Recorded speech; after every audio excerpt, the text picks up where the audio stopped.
देखो प्रिय साथियों, हम खड़े हुए हैं मोटरसाइकिल स्टैंड पे और यहाँ पर बहुत एंजॉय ले रहे हैं।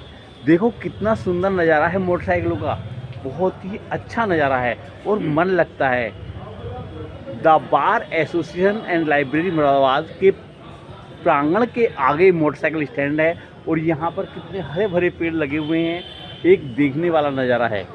दोस्तों, अगर आप चैनल पर नए हैं तो चैनल को सब्सक्राइब कीजिए और अगर वीडियो अच्छी लगे तो उसे लाइक कीजिए और अपने दोस्तों में शेयर कीजिए।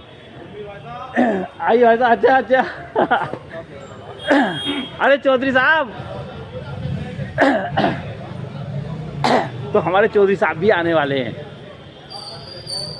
तो दोस्तों, बिल्कुल भी वीडियो को मिस ना करें अंत तक। देखो दोस्तों, मैं एक छोटा सा आपको वाक्यांश बताना चाहता हूँ और वो क्या है। देखो, जीवन में अच्छे कर्म करो क्योंकि जीवन बड़ी मुश्किल से मिलता है। ये कहा जाता है, भगवत गीता में श्री कृष्ण जी ने कहा भी है कि 84 लाख योनियां भुगतने के बाद मनुष्य का जीवन मिलता है। इसलिए मनुष्य को अपने शरीर का बहुत ध्यान रखना चाहिए, अपने स्वास्थ्य का बहुत ध्यान रखना चाहिए। सबसे पहला कर्तव्य है अपने शरीर का ध्यान रखना, स्वस्थ रहना, ये सबसे बड़ा दायित्व है दोस्तों। तो दोस्तों, बने रहें वीडियो में अंत तक, बिल्कुल भी मिस ना करें। देखो दोस्तों, कर्मों का फल कैसे मिलता है ये मैं आपको 2 एग्जाम्पलों के तौर पर बताना चाहता हूँ। देखिएगा, रामायण काल में एक बाली हुआ करते थे, महाराज बाली, जो बहुत ही ताकतवर थे। वे जिससे भी लड़ाई करते थे तो उनकी आधी शक्ति उनके अंदर आ जाती थी, ऐसा उन्हें वरदान मिला था। तो दोस्तों, जब उनके पास अथाह शक्ति थी तो उन्होंने शक्ति का दुरुपयोग किया और शक्ति के घमंड में, अहंकार में, उन्होंने अपने छोटे भाई सुग्रीव की पत्नी को छीन लिया और उसे अपनी पत्नी बना लिया जबरदस्ती। तो दोस्तों, जब आपके पास पावर है, शक्ति है, तो उसका दुरुपयोग ना करें।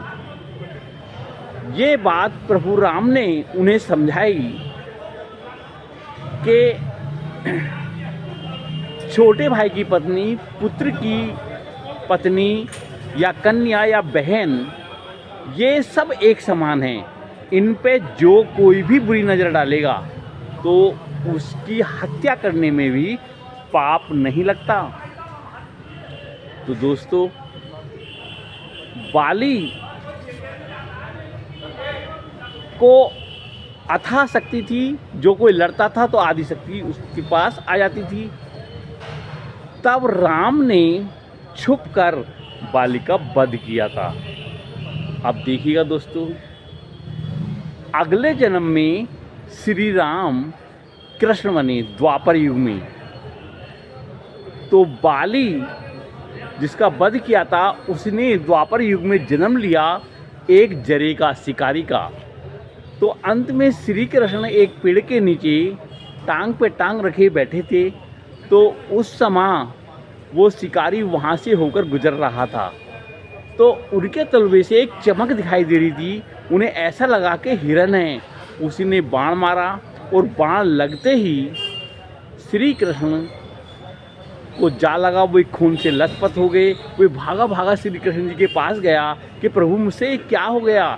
तब श्री कृष्ण जी ने कहा, अरे जरे, अरे शिकारी, ये तो मेरी ही लीला थी, क्योंकि पिछले जन्म में तुम बाली थे, मैंने तुम्हें छुपके मारा था, उस समय में राम था, और आज तुम शिकारी बने हो, जरे बने हो, तो तुमने मुझे छुपके मारा है। तो कर्मों का फल कभी पीछा नहीं छोड़ता। इसलिए किसी के साथ अगर आप धोखा करते हैं या किसी से गलत तरीके से धन अर्जित करते हैं, धोखाधड़ी या बेईमानी या चोरी, तो कर्म लौटकर वापस जरूर आते हैं। तो इसलिए अपनी बारी का इंतज़ार करें, हमेशा नेक बने। दूसरा उदाहरण मैं आपको देता हूँ भगवान श्री राम का।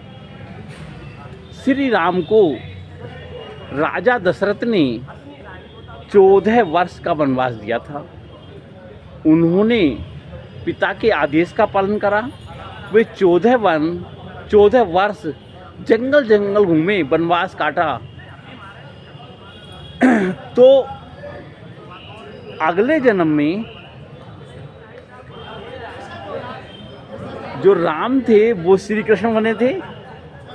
तो जिन्होंने वनवास दिया था राजा दशरथ ने और कैकेयी माता ने, तो वो अगले जन्म में कंस की चचेरी बहन बनी देवकी, और उनके पति वासुदेव बने जो राजा दशरथ थे। तो उनको भी 14 साल तक जिला कारागार में रहना पड़ा था। तो दोस्तों 14 साल से ना एक दिन कम, 14 साल से ना एक दिन ज़्यादा श्री कृष्ण ने उन्हें जिला कारागार से छुड़ाया था। तो उनकी माता ने कहा भी था कि बेटा तूने मुझे छुड़ाने में 14 साल क्यों लगाए, तुम तो भगवान थे, चाहते पहले छुड़ा सकते थे। तब उन्होंने कहा श्री कृष्ण भगवान ने कि देखो पिछले जन्म में आपने मुझे 14 साल के लिए वनवास भेजा था, तो इसीलिए कर्मों का फल कभी नहीं छोड़ता। किसी के साथ बुरा करने से पहले ये सोचिएगा कि जो हम कर रहे हैं वे वापस लौटकर आपके जीवन में भी आएंगे। इसीलिए कभी किसी के साथ बुरा ना करें, हमेशा नेक रहें, मस्त रहें, हैप्पी रहें। तो दोस्तों आज की वीडियो यहीं तक। कल मिलते हैं एक नई वीडियो के साथ, इसी जगह और इसी समय। कल तक के लिए नमस्कार दोस्तों।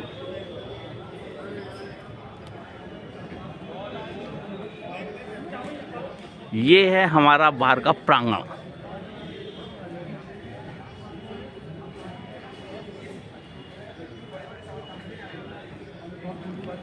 चौधरी साहब अबे आ जाओ भाई, अबे यार तुम आते तो हो नहीं, तुम कहाँ हो आज? लो भाई ये है हमारे चौधरी साहब। दोस्तों ये हैं हमारे दोस्त, बहुत ही अच्छे मित्र हैं और बहुत सौभाग्यशाली हैं। इनका एक लड़का दरोगा है और दूसरी बहू बहुत ही अच्छी मिली है, लक्ष्मी है, वे भी सरकारी नौकरी पर हैं। तो भाई इतने भाग्यशाली हैं, ऐसी संतान भगवान सबको दे। अरे हमारे ओमवीर सिंह भी तो बहुत बढ़िया हैं भाई, इनसे बढ़िया तो कोई है ही नहीं। तो भाई हम दोनों मित्र हैं। देखो एक मित्र के ऊपर एक वीडियो बनाते हैं, देखो आप उसको जरूर देखना।